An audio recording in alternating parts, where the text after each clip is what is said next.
সাক্ষ্য গ্রহণ করার পরবর্তীতে মামলাটা 342 এর জন্য ছিল, দেন আর্গুমেন্ট হলো, এরপর আজকে রায়ের জন্য আসলে বেসিক্যালি দিন ধার্য ছিল। আর আদালতের যে রায়, সেই রায় আমরা সবাই শুনতে পেরেছি যে দুজনেরই হচ্ছে, দুজন আসামি আমরা চার্জশিটে পেয়েছিলাম, তাদের দুজনকেই হচ্ছে এই সেকশনের যে সর্বোচ্চ সেটাই প্রদান করা হয়েছে।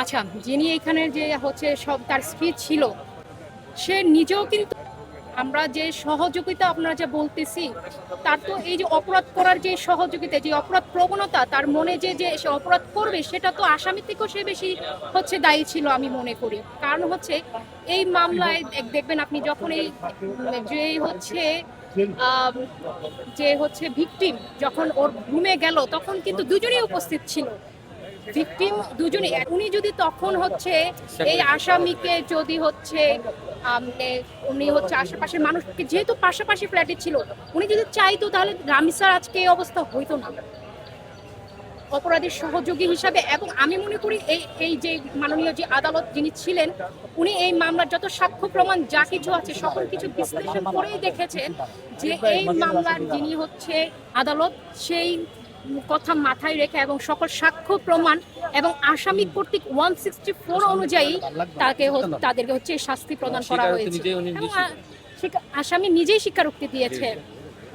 এটা একটা আদালত, এখানে আদালতের যে সিস্টেম থাকে, একটা প্রসিডিওর থাকে, প্রত্যেকটা জিনিসে একটা প্রসিডিওর অনুযায়ী আসতে হয়। একটা মামলা তদন্ত হবে, তদন্ত হওয়ার পর চার্জশিট আসবে, এরপর আদালত হচ্ছে এই মামলাটাকে চার্জশিট আমলে নিবে এবং ট্রায়ালে যাবে। এটা কিন্তু একটা টাইম লাগে। তারপরেও আমাদের যে আইন সরকারি, আমাদের যে আইন ব্যবস্থা, এখানে কিন্তু দ্রুত বিচার ট্রাইব্যুনাল করা হয়েছে, যেগুলো স্পেশাল যে মামলাগুলো, স্পেশাল যে আইনের মাধ্যমে যে মামলাগুলো হয়, তা কিন্তু ট্রাইব্যুনালের মাধ্যমে বিচার হয় এবং ট্রাইব্যুনাল 180 দিনের মধ্যে মামলার কার্যক্রম শেষ করার জন্য আমাদের আইনে বলা আছে। কিন্তু আমরা অনেক সময় পারিপার্শ্বিক দিক দিয়ে আমরা অনেক সময় আমাদের এটা বিলম্ব হয়, সাক্ষী আসে না।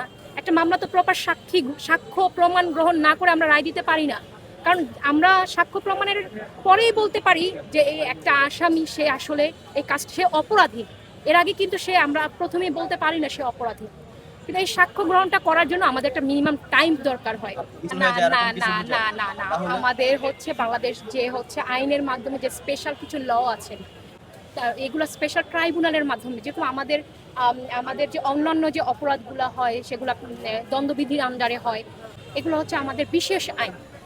যখন আমাদের মন্ত্রী পরিষদে কিছু বিশেষ আইন পাশ করা হয়, সেগুলোর জন্য আলাদা করে কোর্ট বানানো হয়, ওগুলোকেই আমরা স্পেশাল ট্রাইব্যুনাল বলি। আর আপনারা যেটা বলছেন যে ভাইরাল হওয়া ব্যাপারটাতে আমি মনে করি যে হ্যাঁ, অবশ্যই এই মামলায় ভাইরাল হওয়ার কারণে অনেক ইফেক্ট এনেছে, এটা আমি নিজেও মনে করি। কারণ আপনারা দেখবেন যখনই আমাদের সমাজে যত বড় বড় একটা রেভলিউশন হয়েছে, সব কিন্তু সাধারণ মানুষের একত্রিত হওয়ার কারণেই হয়েছে। এটাকে আমরা এখন একটা ওয়ার্ড দিচ্ছি ভাইরাল হওয়া।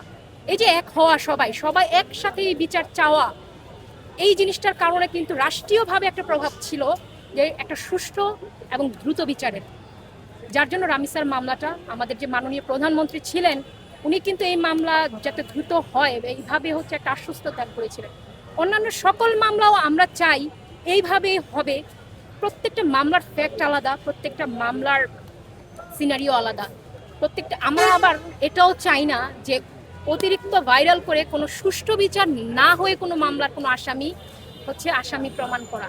সুষ্ঠু বিচারের জন্য ভাইরাল হওয়াটা চেয়েও জরুরি হচ্ছে পুঙ্খানুপুঙ্খভাবে বিচার ব্যবস্থা শেষ করা।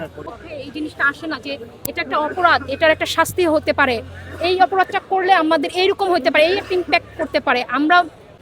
তাই আমি অ্যাজ এ নাগরিক হিসাবে, একজন মেয়ে হিসাবে আমি মনে করি শুধুমাত্র আপনার মানবিক একটা অবক্ষয়ও থাকে।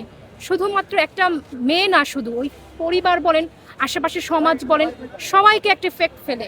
তো আমি সর্বোচ্চ এবং দৃষ্টান্তমূলক শাস্তি চাই, যে দৃষ্টান্তটা সমাজে প্রতিষ্ঠিত থাকবে, যে দৃষ্টান্তের কথা চিন্তা করে যে অপরাধ প্রবণ যাদের অপরাধ করার ইচ্ছা জাগে, যাতে এই অপরাধ করার জন্য তাদের মনে এই ইচ্ছাটা না আসে যে আমি এই অপরাধটা করব। কারণ যখন আমি অপরাধের শাস্তিটা দেখব প্রচণ্ড এফেক্টিভ, আমরা ওই অপরাধটা করতে যাব না।